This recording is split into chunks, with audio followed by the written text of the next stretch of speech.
dahil nagbahay-bahay din kami nung panahon na yun. At talagang nakita ko yung disaster sa mga bahay nila. Pero sabi ko nga, tunay nga na ang Panginoon, hindi niya pinababayaan ang kanyang mga anak, lalo na kung tapat ito sa paglilingkod sa kanya. Kaya yung pinagpapasalamat ko kayo. Hindi, sarado si Anya. Okay, ulit. Tilog-tilog.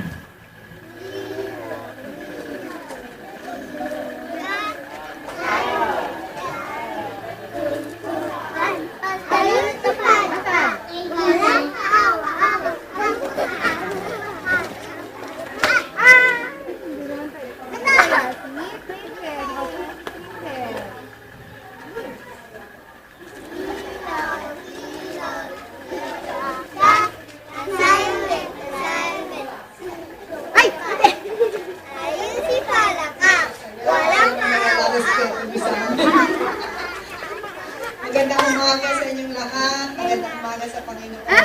Si Anya. Bilang Bibi, nanay, Bibi, ako Bibi. na magpapasalamat. Bibi, upo ka daw dito, Bibi, upo. Sa Tama kay mga ate nakaraang Princess. taon ay pinagkaloob ng Panginoon.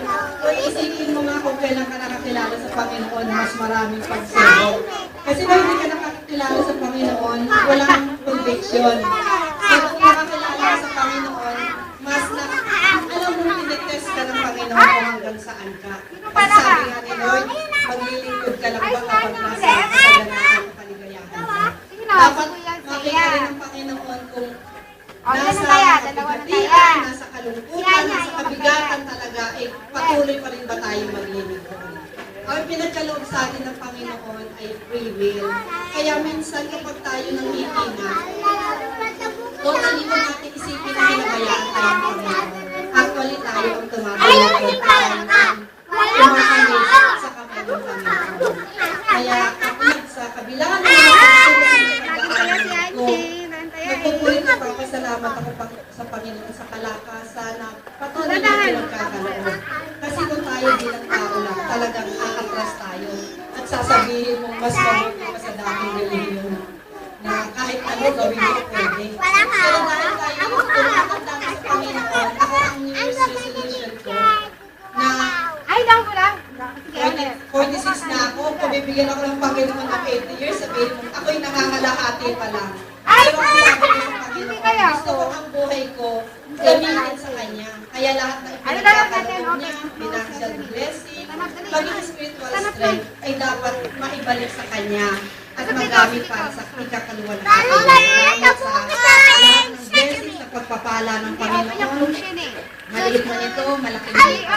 Talagang siya pa rin ang pinagmumula ng lahat ng yan. Napapasalamat din ako sa anak ko, maging kay sa lahat na patuloy na pinuhubog din ng Panginoon. Talagang patuloy na kumapit sa Panginoon. At pinanghahawakan ko ang salita niya na yung sabi ni David, na mula ng pagkabata niya hanggang sa pagtanda niya, wala siyang nakita na ang tatapat sa Panginoon ay na pasupa o nagipit, kumbaga. Kaya tayo sa anak ng Diyos, i-claim natin palagi na our Lord is our great provider. Ipo-provide niya lahat ng ating pangangailangan. Basta lang magpagamit tayo at ang buhay natin ay ibigay natin sa Panginoon. Amen. Ay, hindi. Kaya si Anya hindi nakapasok. Ulit. Ulit ha, tatlong na eh. Si Amy, si Anya, at si Josiah. Oh, bakit lahat kayo? Ako, tatlo lang eh. Yung company ko ngayon, Sobrang apat na. Sa lahat ng mga friends. Sobrang hindi ako nagkukulangan. Hindi niya pinagkukulangan lahat ng mga pangangailangan ko na sa dami ng mga pangangailangan ko, pinuprovide niya lahat. Tapos nung minsan ako na nakasarap sa Calvan, nabubutan ako, doon ko na-realize na may pagkukulangan niya, hindi na ako nakapagsimba. Sabi ko, kaya ngayon, pinapagkulit ko na dapat hindi ako kahit kapiyot lang ako. Kasi ayoko yung mga agad. Alam ko kayo na pag-sin lahat ko.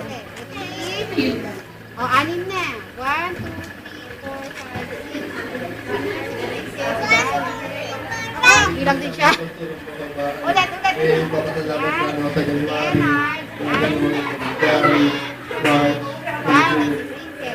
Tama ba Sila lang sabi ko sa Lord, thank you. Maraming salamat sa inyo. Oh, di ka kasali dyan. Hindi ka kasali. Okay. Ito na, Pito. Pili ka naman, Pwede. Pagano niyo muna yung Nakakalago sa akin at sa pamilya ko.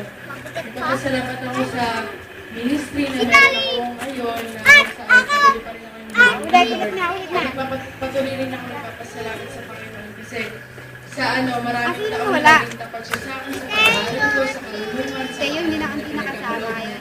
at saka sa mga bagong experiences na pinagkakaroon Ano na lang, magaling na tayo ng sa pero upo yung lang tayo. tipong, yung dahil sa kalungan ng Panginoon ay pinagkakaloob niya, nadadala niya ako sa iba't ibang places na na-experience ko, lalo pag sa school, and then, ipupunin ko papasalamat ko sa Panginoon kasi nagkaroon ako ng para magkaroon ako ng quality time para makapagbasa ng salita niya kung saan itong year ko lang talaga nagkaroon ako ng time para sa ganun. Kaya nagpapasalamat pa lang sa Panginoon kasi patuloy pa rin na akong tinuturuan ng mga bagay-bagay ganyan sa pamilya ko, sa patuloy na nagpaprovide ng mga pangailangan. Kaya sa pag-iingat niya, yun nga, nagpapasalamat din ako kasi wala rin